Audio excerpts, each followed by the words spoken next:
యేసే పరిష్కారం అనుదిన బైబిల్ స్టడీ కార్యక్రమం ప్రేక్షకులందరికీ యేసుక్రీస్తు వారి అత్యున్నతమైన నామమున వందనాలు. ప్రభువునందు ప్రియా దేవుని బిడ్డలారా, నేటి దినము బ్రదర్ కారుపాటి శ్యామ్ సాగర్ గారి ద్వారా వచన ధ్యానములను ఆది కాండము నుండి ధ్యానం చేసుకుందాం. మీరందరూ బైబిల్తోనూ నోట్బుక్తోనూ సిద్ధపడి ఉంటే బ్రదర్ కారుపాటి శ్యామ్ సాగర్ గారు ప్రార్థన చేసి ఈ దినపు వాక్య పరిచర్య చేస్తారు. ప్రభువునందు ప్రియమైన దేవుని బిడ్డలారా, ఈ రాత్రికాలపు వాక్య భాగం కొరకు సహకారాన్ని ఇచ్చిన కుటుంబం పత్తేబాద వాస్తవ్యులు ఉయ్యూరు ఆల్ఫ్రెడ్ గారి జన్మదినము సందర్భంగా భార్య శ్రీమతి ఎర్రగుంట చిన్నపండు గారు, కుమార్తె అనుపమ గారు, కుమారుడు ఉదయ్ కిరణ్ గారు సహకారాన్ని అందిస్తున్నారు. ఈ కుటుంబాన్ని ప్రభువు దీవించినట్లు ప్రార్థించమని మనవి చేస్తున్నాను. ప్రార్థన చేసుకుని వాక్య ధ్యానము ప్రారంభించుకుందాం. ఈ మాసము అంతము వరకు ఎపిసోడ్ సహకారులు కావాలను దయచేసి ముందుకు రమ్మని ప్రేమతో నేను మనవి చేస్తున్నాను. ప్రార్థన.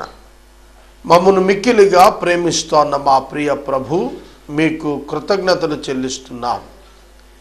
ఈ రాత్రికాలం మీ పాదాల చెంతకు వచ్చి ప్రార్థన చేస్తున్నాం. మీ సహాయం ఇవ్వండి. మీ దాసులు ఉయ్యూరు ఆల్ఫ్రెడ్ గారి కొరకు ప్రార్థిస్తున్నాం. వారికిచ్చిన 64వ జన్మదినం కొరకు మీకు వందనాలు. కుటుంబాన్ని మీరు దీవించండి. చిన్నపండు గారిని, అనుపమ గారిని, ఉదయ్ కిరణ్ గారిని మీరు ఆశీర్వదించండి. మీ దాసునికి దీర్ఘాయుష్య దయచేయండి. పరిపూర్ణ ఆరోగ్యాన్ని ప్రసాదించండి.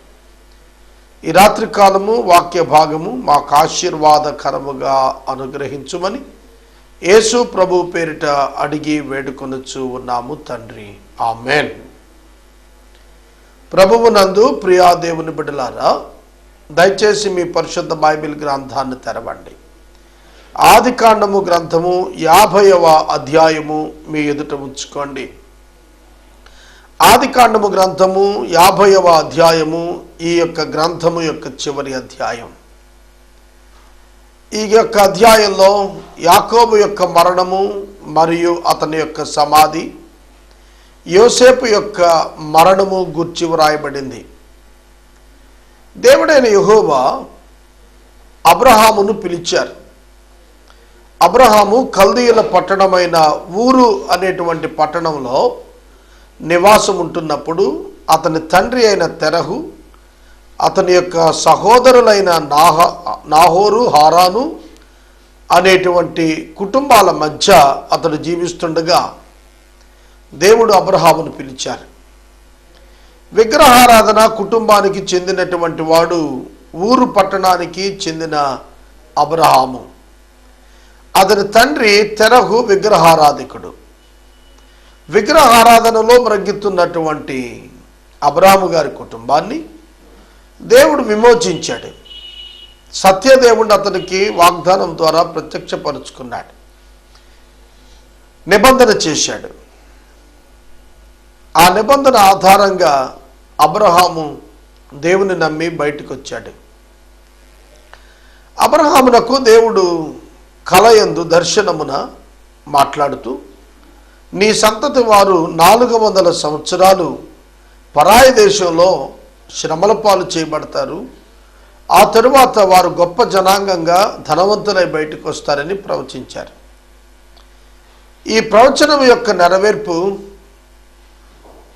యాకోబు ఐగుప్తుకు వెళ్ళటంతో మనం చూస్తున్నాం.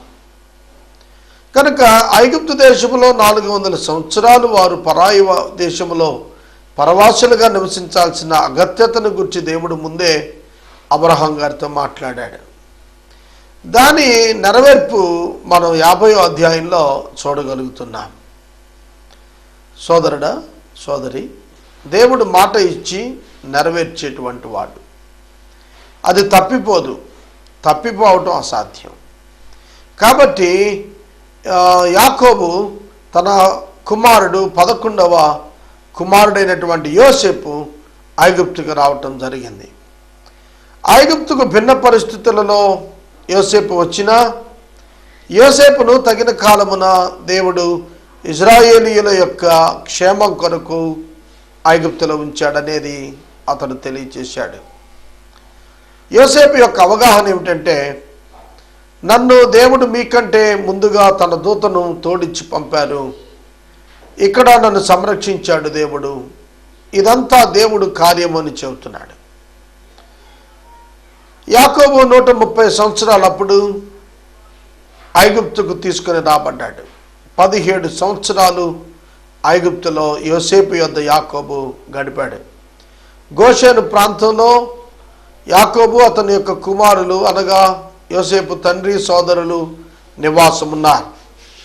ఆ స్థలాన యాకోబు మరణించే ముందు తన పిల్లలందరినీ పిలిచి దీవెన ఆశీర్వాదాలు చెబుతూ వచ్చాడు. అంత్య దినాల్లో జరిగేటువంటి ఒక ఉన్నతమైనటువంటి కార్యాన్ని గురించి మాట్లాడిన తరువాత అతడు తన కుమారులైనటువంటి వారితో చెబుతున్నాడు, దేవుడు మిమ్మల్ని జ్ఞాపకం చేసుకుంటాడు, మీరు తిరిగి కనాను దేశానికి వెళ్తారు, ఇక్కడ మీరు పరదేశులుగానే ఉంటారని చెబుతూ వచ్చాడు. తర్వాత తండ్రి యాకోబు చనిపోయాడు. ఆ చనిపోయినప్పుడు చాలా ఒక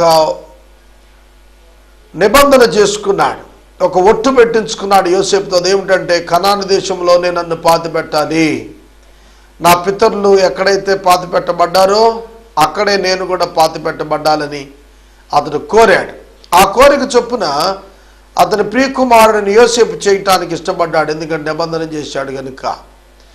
యోసేపు ఫరోతో తన తండ్రిని పాతిపెట్టుకొని రావటానికి తాను వెళ్ళబోతున్నట్లుగా సమాచారం ఇచ్చాడు, అనుమతి కొరకైన సమాచారం ఇచ్చాడు. ఫరో అనుమతి ఇచ్చాడు. యోసేపును ఎరిగినటువంటి ఫరో ఉన్నంత కాలము అనగా కరువు సమృద్ధి కలిగిన 7-14 సంవత్సరాల నిడివిలో ఉన్నటువంటి ప్రభుత్వ అధిపతి అయిన ఫరో యోసేపును బట్టి ఇశ్రాయేలీలందరికీ చాలా ప్రేమగా అతడు స్పందించాడు. అందుకనే యాకోబు శవమును తీసుకుని వెళ్ళి మక్పేలా గుహములో పాతిపెట్టడానికి అతడు అవకాశమును అనుమతిని అనుగ్రహించాడు. అంతేకాదు ఏమేమి అవసరమో అవన్నీ కూడా సమకూర్చుకొనమని సెలవిచ్చాడు. యోసేపు ఇంటి వారును అతని సహోదరులను అతని తండ్రి ఇంటి వారు యాకోబును పాతిపెట్టడానికి వెళుతూ ఉన్నారు.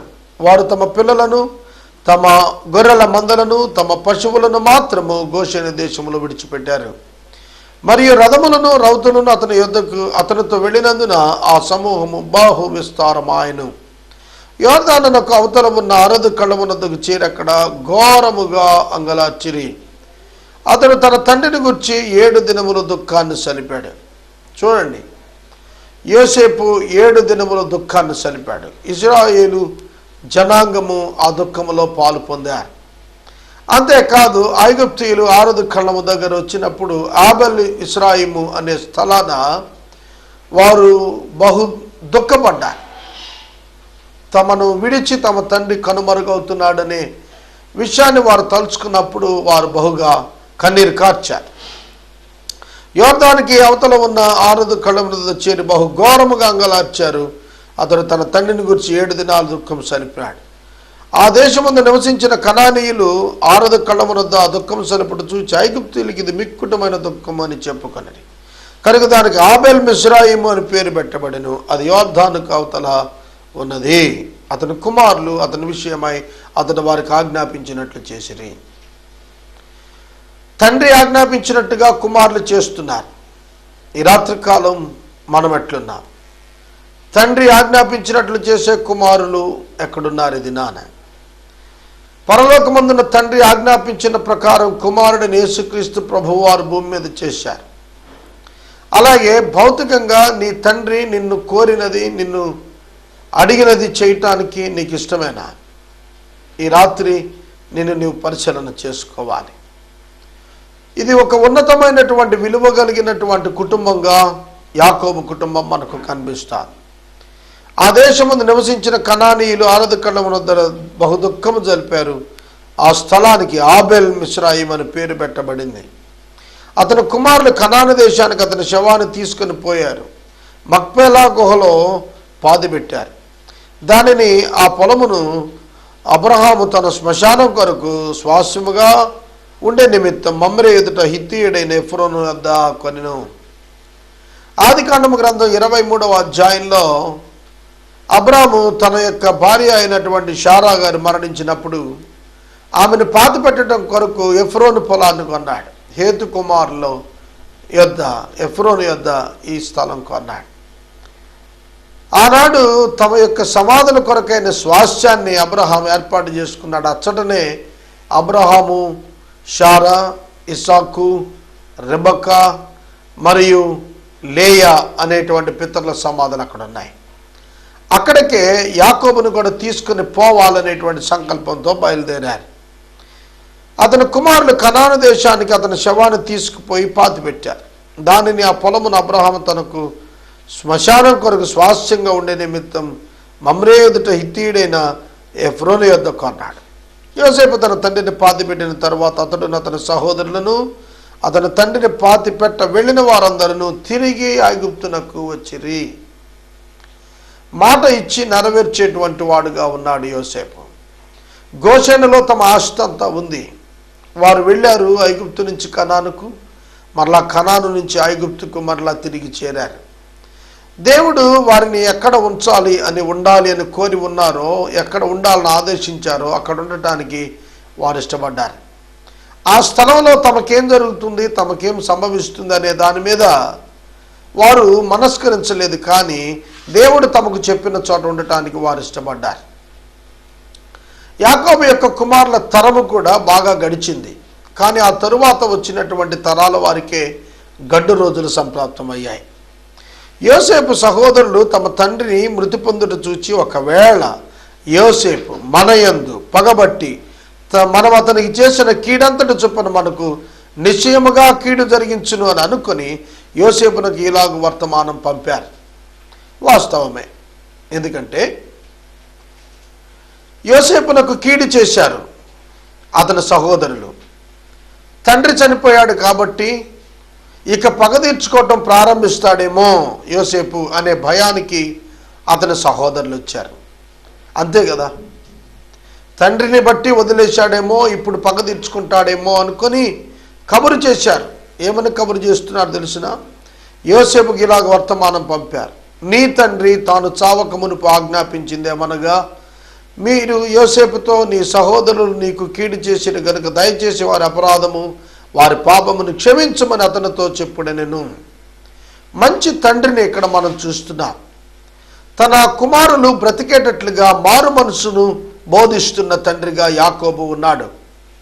తన కుమారులు బ్రతికేటట్లుగా, తన కుమారులు మరణించకుండానట్లు, తన కుమారులు ఇబ్బంది పడకుండానట్లుగా పాపమును ఒప్పుకొని విడిచిపెట్టమని, కనికరము కొరకు వేడుకొనమని యాకోబు తన కుమారులను తాను బ్రతికి ఉండగానే పిలిచి చెప్పినట్లుగా తన సహోదరులు యోసేపు ఎదుట మాట్లాడుతున్నారు.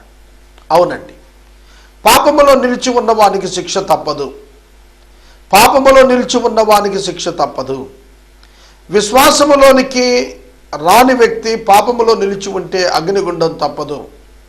విశ్వాసి పాపములో నిలిచి ఉంటే శారీరక మరణము, వ్యాధి, శ్రమానుభవాలు తప్పవు. కాబట్టి యాకోబు గ్రహించుకున్నవాడు గనుక తన యొక్క కుమారులను పిలిచి చెబుతున్నటువంటి మాట ఏమిటంటే, మీరు వెళ్ళండి యోసేపుతో, అక్కడికి వెళ్ళి మీరు క్షమాపణ కోరండి, నీ పట్ల తప్పు చేశాం అని అడగండి, క్షమించమని కోరండి, అప్పుడు అతడు తప్పక క్షమిస్తాడు. కాబట్టి దయచేసి నీ తండ్రి దేవుని దాసుల అపరాధము క్షమించుము అనిరి.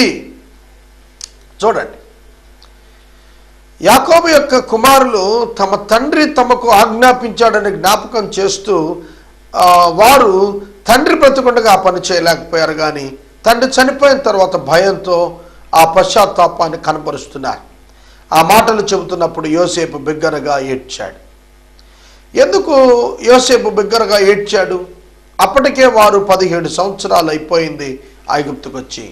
17 సంవత్సరాలు తను ప్రేమించి, తను ఆహారం ఇచ్చి, సహోదరులను ఆదరించి, మాట్లాడి, తానెవరో వారికి కనపరుచుకున్న 17 సంవత్సరాలు తన ప్రేమను అనుభవించిన తరువాత కూడా వారు అతనిని క్షమాపణ కోరి అడుగుతున్న విధానాన్ని చూచినప్పుడు యోసేపు ఏడుస్తున్నాడు.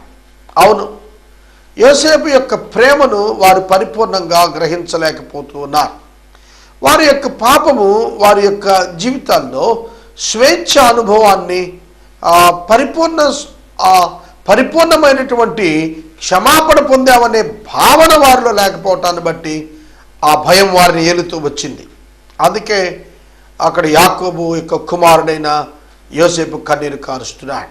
సోదరుడా, సోదరి, ఈ రాత్రికాలం ఒక విశ్వాసిగా నీవు ఉన్నట్లయితే నీకు నేను మనవి చేస్తున్నాను, నీవు ఎంత ఘోర తప్పిదములో పాపములో ఉన్నప్పటికీ కూడాను యేసు నద్దకు రావటానికి నీ కొరకైన ద్వారములు మూయబడలేదని నేను తెలియజేస్తున్నాను. Doors are open for you. నీ కొరకు ద్వారములు తెరవబడే ఉన్నాయి. కొంతమంది వాక్యం తెలియని వారు రాంగ్ మిస్ఇంటర్ప్రిటేషన్ చేస్తున్నారు. పాపములో జీవించిన వాడు యేసు వద్దకు రాలేడన్నట్టుగా మాట్లాడుతున్న వారిని చూస్తున్నాం. అది సరైనది కాదు. యేసుక్రీస్తు ప్రభువు వద్దకు ఏ క్షణానైనా రావటం కొరకు మనము హెబ్రీ పత్రిక ప్రకారముగా ధైర్యముగా కృపాసనమును చేరటానికి యేసు మనకు అధికారాన్ని ఇచ్చారు.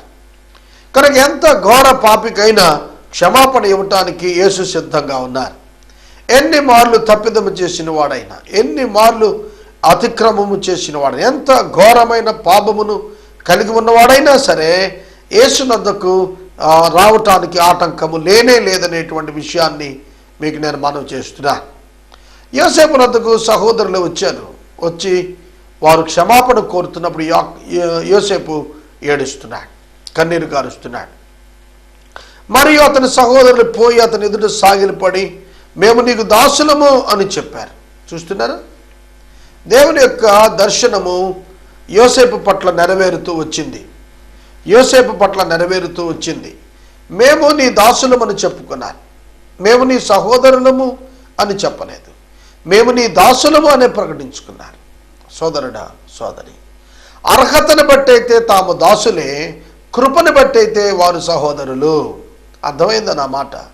యోసేపు యొక్క ప్రేమను బట్టి, యోసేపు యొక్క క్షమాగుణాన్ని బట్టి సహోదరులుగా వారు చిత్రీకరించబడుతూ వచ్చారు. అయితే వాస్తవంగా తమ దృష్టిలో అయితే తాము యోగ్యులు కాదు, తమ దృష్టిలో అయితే తాము దాసుల వరకే పరిమితమయ్యారు.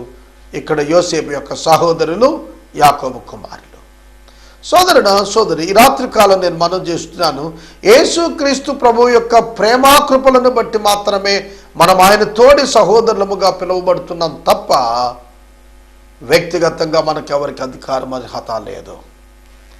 మనము మన యొక్క యోగ్యతలను బట్టి క్రీస్తుకు సహోదరులముగా ఎన్నడూ ఎన్నిక చేయబడలేదనేది సత్యం. దీన్ని మనం అర్థం చేసుకోవాలి. కనుక ఈ రాత్రికాలం నేను మనవి చేస్తున్నాను, దేవుని యొక్క వాక్యము నీ హృదయంలో ఉన్నప్పుడు ఆ వాక్యము నిన్ను స్వతంత్రుని చేస్తుంది. ఆ వాక్యాన్ని నమ్మటం నీకు చేతన కావాలి. నీ యొక్క హృదయంలో వాక్యాన్ని పరిశుద్ధాత్మ దేవుడు అనుగ్రహిస్తున్నాడు. అది ఇన్ఎఫెక్టివ్గా ఉండేటట్లుగా దానిని అపవాదెత్తుకొని పోవటానికి పని చేస్తూ ఉంటాడు. కనుక యేసయ్యను గురించిన అనుభవ జ్ఞానము యేసు యొక్క వాక్యాన్ని గుర్తెరుగుట ద్వారా నీలో వృద్ధి చెందుతుంది. ఆ వాక్యము చేత నీవు స్వతంత్రుడు అవుతావు. ఆ వాక్యమునందలి నీ నమ్మకం చేత నీవు స్వతంత్రురాలవు, స్వతంత్రుడవు అవుతావు. కనుక యేసు నిన్ను క్షమించాడనేటువంటిది నీ ఒప్పుకోలను బట్టి కాదు, ఆయన తానేమై ఉన్నాడో దానిని బట్టి నీ క్షమాపణ కొరకైనటువంటి సమస్తమైనటువంటి మార్గాన్ని ఏర్పాటు చేశాడు. నీవు ఆయనను అంగీకరించినందున ఆ క్షమాపణ నీకు అప్లై అవుతోంది. కనుక దేవుని యొక్క కృప విశ్వాసం చేత అప్లై అవుతుంది. కనుక ఇక్కడ కూడాను తానేమై ఉన్నాడో దానిని బట్టి యోసేపు తన యొక్క అన్నలకు సహాయం చేస్తున్నాడు అంటున్న మాటలు చూడండి. 19వ వచనం, యోసేపు భయపడకండి, నేను దేవుని స్థానమందున్నానా. సోదరుడా, సోదరి, ఈ మాట ప్రతి విశ్వాసి చెప్పాలి. నేను దేవుని స్థానమందున్నానా, లేను అని చెప్పాలి. యాకోబు తన ప్రియమైన భార్య రాహేలుతో మాట్లాడుతున్నప్పుడు నీవు నాకు పిల్లలను ఎందుకు కనటం లేదు, ఇవ్వటం లేదు, అనుగ్రహించటం లేదని దెబ్బలాడుతుంటే అంటాడు, నేను దేవుని స్థానంలో ఉన్నానా అని కోపడ్డాడు. కనుక కొన్ని విషయాలు దేవుడు చేయాల్సినవి దేవుడే చేస్తాడు. ఆయనే చేయదగినవాడు. ఆయన స్థానాన్ని ఆపాదించుకోవటానికి ఎన్నడూ కూడా ఎవరు సాహసం చేసినా శిక్ష తప్పదు. నేను గత దినం ఒక TV programme, Christian TV programme చూస్తున్నాను. దానిలో ఒక చిన్న అడ్వర్టైజ్మెంట్ నేను విన్నాను. మీరు దేవుని ఇల్లు కట్టండి, దేవుడు మీ ఇల్లు కడతాడు అని. It's a wrong statement. దేవుని ఇల్లు కట్టండి. ఇప్పుడు దేవుని ఇల్లు ఏమిటి? సంఘం. సంఘం కొరకు సువార్థీకరణ ద్వారా ప్రయత్నించే ప్రతి ఒక్క వ్యక్తి యొక్క జీవితాన్ని దేవుడు కాపాడి సంరక్షిస్తాడనే అన్వయింపు ఖచ్చితంగా వాస్తవమైనదైతే, భౌతికమైనటువంటి భవనానికి డబ్బు ఇస్తే మీకు కూడా భౌతిక భవనాన్ని దేవుడు నిర్మించి ఇస్తాడని చెబుతున్నారు ఆ యాడ్లో. అట్లాంటివి ప్రాచుర్యానికి వచ్చి విశ్వాసులను సైతం ప్రక్కదారి పట్టిస్తున్నాయి ఈ దినాన్ని. మరియు మరొక మాట నేను విన్నాను, ఫలానా కుటుంబం మిమ్మల్ని దీవించడానికి మీ పట్టణం వస్తోందన్నారు. They are taking the place of god. దేవుని యొక్క స్థానాన్ని దొంగిలిస్తున్నారు వారు. అది ప్రమాదకరం. సోదరుడా, సోదరి, ఒకప్పుడు దైవ సేవకుడు వస్తున్నాడు, సువార్త ప్రకటిస్తాడు, దేవుని దీవెనలు మీకు వస్తాయి అని ప్రకటించేవారు. అది దాటి ప్రమాదకరమైన స్థితిలో దేవుని స్థానాన్ని దొంగిలించే స్థితికి వెళుతున్నారు. అది ప్రమాదకరం. అది ఖచ్చితంగా శిక్షార్హం. సోదరుడా, సోదరి, యోసేపు ఎంత పోషించినా, ఎంత ఉన్నత స్థానంలో ఉన్నా తానంటున్నాడు, నేను దేవుని స్థానాన ఉన్నానా? లేను. I'm not here to judge you. నేను ఇక్కడ నిన్ను తీర్పు తీర్చడానికి లేను అని యోసేపు ప్రకటన చేస్తున్నాడు. మీరు చేసిన కీడుకు దేవుడు నాకు మేలు చేశాడు. దేవుడు చేసిన మేలును బట్టి కీడు చేసిన మీకు నేను మేలు చేస్తున్నాను. ఇది దేవుడి విధానం, అంతవరకే తప్ప దేవుని స్థానంలో నేను లేను మీకు తీర్పు తీర్చడానికి. సోదరుడా, సోదరి, రియల్ రిపెంటెన్స్ ఉన్నటువంటి వారిని దేవుడే క్షమిస్తాడు. రియల్ రిపెంటెన్స్ లేని వారికి దేవుని ఎదుట శిక్ష తప్పదు. కనుక we should not take the place of God. It is sin. అపవాది యొక్క నైజం ఏమిటో తెలిసిన, దేవుని స్థానాన్ని దొంగిలించడానికి ప్రయత్నం చేశాడు. ఉత్తర సభా పర్వత దిక్కుగా తన సింహాసనము హెచ్చించుకోవాలని కలలుగా అన్నాడు. దేవుడు అది తెలుసుకుని అతన్ని గెంటి వేసినాడు. అవునండి. కనుక ఎన్నడూ నీవు దేవుని స్థానాన్ని తీసుకునవద్దు. తీర్పు తీర్చకుడి. తీర్పు తీర్చేది దేవుడు, మనుషులంగా మనం తీర్పు తీర్చకూడదు. కాబట్టి సోదరుడా, సోదరి, సహోదరులను ప్రేమించబద్ధులమై ఉన్నాము తప్ప సహోదరునికి తీర్పు తీర్చే అవకాశం మానవులుగా మనకు లేదు. ఈ రాత్రి కాలం నేను మనవి చేస్తున్నా, చదువుకుందాం. మీరు నాకు కీడు చేయ ఉద్దేశించారు కానీ నేటి దినము జరుగుతూ ఉన్నట్లు, అనగా బహు ప్రజలను బ్రతికించటానికి అది మేలు కొరకు దేవుడు ఉద్దేశించాడు. కీడు మనుషులు ఉద్దేశిస్తే దేవుడు దానిని మేలుకు ఉద్దేశిస్తున్నాడు. దేవునికి స్తోత్రం. యేసే పరిష్కారానికి కీడు కొరకు మనుషులు ఉద్దేశించారు, దానిని దేవుడు మేలు కొరకు ఉద్దేశిస్తున్నాడని నేను నమ్ముతున్నాను. వాస్తవం. యేసే పరిష్కారం విస్తరించడానికి, యేసే పరిష్కారం నూతనమైన మార్గాలలోనికి వెళ్ళటానికి ఇది ఒక మేలు కొరకైన సాదృశ్యంగా మారబోతోందనేది నేను గ్రహిస్తున్నప్పుడు ప్రభువును స్తుతిస్తున్నాను. సోదరుడా, సోదరి, నీ వ్యక్తిగత జీవితంలో కీడు కొరకు మనుషులు దేనిని నీ నిమిత్తం సిద్ధపరిచినా భయపడకు. నీకు విరోధముగా రూపొందించబడిన ఏ ఆయుధము వర్ధిల్లదు. ఏ ఆయుధము వర్ధిల్లదు. నీకు విరోధముగా లేచిన ఎవడునూ వర్ధిల్లడు.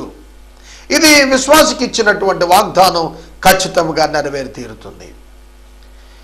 భయపడకండి, నేను మిమ్మును మీ పిల్లలను పోషిస్తానని చెప్పి వారిని ఆదరించి వారితో ప్రీతిగా మాటలాడెను. వారితో ప్రీతిగా మాటలాడెను. యోసేపు అతని తండ్రి కుటుంబపు వారు ఐగుప్తులో నివసించారు. యోసేపు 110 సంవత్సరాలు బ్రతికాడు. యోసేపు ఎఫ్రాయిం యొక్క 3వ తరం పిల్లలను చూచాడు. మరియు మనష్షే కుమారుడైన మాకీరునకు పుట్టిన వారిని యోసేపు ఒడిలో ఉంచబడ్డారు. యోసేపు తన సహోదరులను చూచి, నేను చనిపోతున్నాను, దేవుడు నిశ్చయముగా మిమ్మల్ని చూడవచ్చి ఈ దేశములో నుండి తాను అబ్రహాము, ఇస్సాకు, యాకోబులతో ప్రమాణము చేసి ఇచ్చిన దేశానికి మిమ్మల్ని తీసుకుని పోతాడు. మరియు యోసేపు, దేవుడు నిశ్చయముగా మిమ్మల్ని చూడవచ్చును, అప్పుడు మీరు నా ఎముకలను ఎక్కడ నుండి తీసుకుపోవాలని చెప్పి ఇశ్రాయేలు కుమారుల చేత ప్రమాణము చేయించుకొనెను. యోసేపు 110 సంవత్సరములు గలవాడై మృతి పొందిన వారు సుగంధ ద్రవ్యములతో అతని శవమును సిద్ధపరిచి ఐగుప్తు దేశమందు ఒక పెట్టెలో ఉంచిరి. ఐగుప్తు దేశము నుండి మోషే వెనుకకు తిరిగి వచ్చినప్పుడు యోసేపు యొక్క శవము యొక్క శకలములను తీసుకుని వెనకకు తిరిగి వచ్చినట్లుగా నిర్గమాకాండం సాక్ష్యం చెబుతోంది. సోదరుడా సోదరి, యోసేపు 110 సంవత్సరాలు బ్రతికాడు. తాను 17వ ఏట వచ్చాడు. 93 సంవత్సరాల నుంచి ఐగుప్తులో ఉన్నాడు. శ్రేష్టమైన సంవత్సరాలు అతను గడిపాడు. తాను బ్రతికిన దినములన్నీ ఉన్నతమైనటువంటి అధికార స్థానంలోనే జీవించాడు. ప్రియమైన దేవుని బిడ్డలారా, అతని జీవితం మనకు మాదిరికరం. రక్త సంబంధికులకు అతడు ఎంతో సేవ చేశాడు, పోషించాడు, దేవుని ప్రేమ కనపరిచాడు. ఈ రాత్రి వాక్యాన్ని నేను ఇక్కడ నిలుపుదల చేస్తున్నాను. ఆది కాండమును గూర్చి మరికొన్ని విషయాలు నేను తెలియపరిచిన తరువాత నిర్గమకాండం ప్రారంభిస్తాను. ఈనాటి ఎపిసోడ్కు సహకారం ఇచ్చిన వారు పత్తేబాద వాస్తవ్యులు శ్రీ ఉయ్యూరు ఆల్ఫ్రెడ్ గారు, రిటైర్డ్ ఆర్టీసీ ఎంప్లాయ్. వీరి భార్య శ్రీమతి ఎర్రగుంట చిన్నపండు గారు, రిటైర్డ్ మెడికల్ ఎంప్లాయ్. వీరి కుమార్తె అనుపమ గారు, కుమారుడు ఉదయ్ కిరణ్. కుటుంబానికి ప్రత్యేక కృతజ్ఞతలు. మనము ఇంతవరకు బ్రదర్ కారుపాటి శ్యామ్ సాగర్ గారి ద్వారా వచన ధ్యానములను ఆది కాండము నుండి ధ్యానం చేసుకున్నాం. ఈ కార్యక్రమం ద్వారా మీరు పొందుకొనుచున్న ఆత్మీయ మేలులు ఒక ఉత్తరం ద్వారా మాకు తెలియచేయండి. మీ ప్రార్థనా మనవులు మాకు తెలియచేస్తే ఏసే పరిష్కారం కార్యాలయంలో ఏర్పాటు చేసిన ప్రత్యేక ప్రార్థనా శిబిరంలో మీ కొరకు ప్రార్థిస్తాం. మీ కుటుంబ పక్షంగా ఒక ఎపిసోడ్ ప్రసారం చేయాలనుకున్నారు మాకు తెలియచేస్తే మా సిబ్బంది మీ గృహాలను దర్శిస్తారు. ముగింపు ప్రార్థన ఆశీర్వాదాలతో ఈ కార్యక్రమాన్ని ముగించుకుందాం. ప్రభువు నందు ప్రియా దేవుని బిడ్డలారా, ఎపిసోడ్ సహకారులు రేపటి నుండి మాసాంతం వరకు కావాలను ప్రార్థించండి. ప్రభువు ప్రేరేపించిన వారు ముందుకు రండి. ప్రార్థన. మమ్మల్ని మిక్కిలిగా ప్రేమిస్తున్న మా ప్రియ ప్రభు మీకు వందనాలు. 50 అధ్యాయాలు మేము చదివాం. ఎన్నో విషయాలు మేము ఇంకా ధ్యానించాల్సినవి మిగిలే ఉన్నాయి. వీటిని ఈ బైబిల్ స్టడీలో మీ కృపా సహాయం ఇస్తున్నందుకు స్తోత్రాలు. ఆది కాండము వాక్య ధ్యానాలు మా ప్రేక్షకులకు ఆశీర్వాదంగా మార్చినందుకు కృతజ్ఞతలు. వాక్యోపదేశమునకు సహకారం ఇచ్చిన ఆల్ఫ్రెడ్ గారి కుటుంబాన్ని దీవించండి. నూతన ఎపిసోడ్ సహకారులను లేవనెత్తండి. యేసే పరిష్కారాన్ని విస్తరింప చేయండి. యేసునామములో ప్రార్థిస్తున్నాను తండ్రి, ఆమేన్. మన తండ్రి అయిన దేవుని ప్రేమ, కుమారుని యేసయ్య కృప, పరిశుద్ధాత్మని యొక్క అన్యోన్య సహవాసం సదా మనందరికీ తోడై ఉండును గాక. ఆమేన్.